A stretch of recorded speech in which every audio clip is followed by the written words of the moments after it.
আসসালামু আলাইকুম ওরহমতুল্লাহি ওয়াবারাকাতুহু। আশা করি আল্লাহর রহমতে আপনারা প্রত্যেকেই ভালো আছেন। জুমার দিন সূরা কাহফ তেলাওয়াতের অনেক ফজিলত রয়েছে।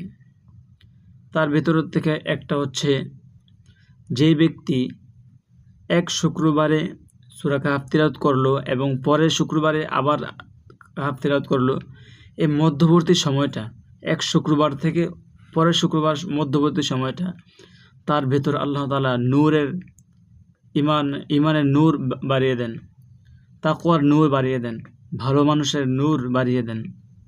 সুবহানাল্লাহ। তাহলে আমরা দেরি না করে সূরা কাহফ তিলাওয়াত শুরু করি। আউযু বিল্লাহি মিনাশ শাইতানির রাজীম।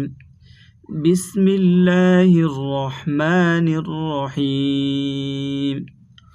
সূরাতুল কাহফ মাক্কিয়া। বিসমিল্লাহির রহমানির রহিম।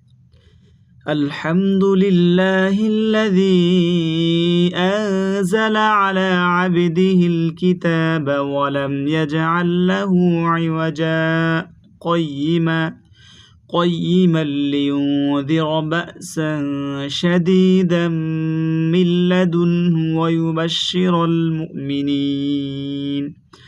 ويبشر المؤمنين الذين يعملون الصالحات أن لهم أجرا حسنا ماكثين فيه أبدا وينذر الذين قالوا اتخذ الله ولدا ما لهم به من علم ولا لآبائهم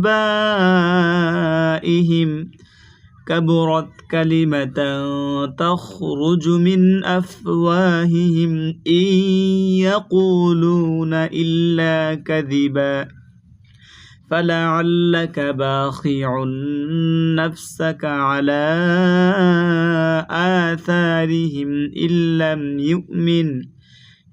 لم يؤمنوا بهذا الحديث أسفا إنا جعلنا ما على الأرض زينة لها لنبلوهم أيهم أحسن عملا وإنا لجاعلون ما عليها صعيدا جرزا أم حسبت أن أصحاب الكهف والرقيم كانوا من آياتنا عجبا إذ أوى الفتية إلى الكهف فقالوا ربنا آتنا من لدنك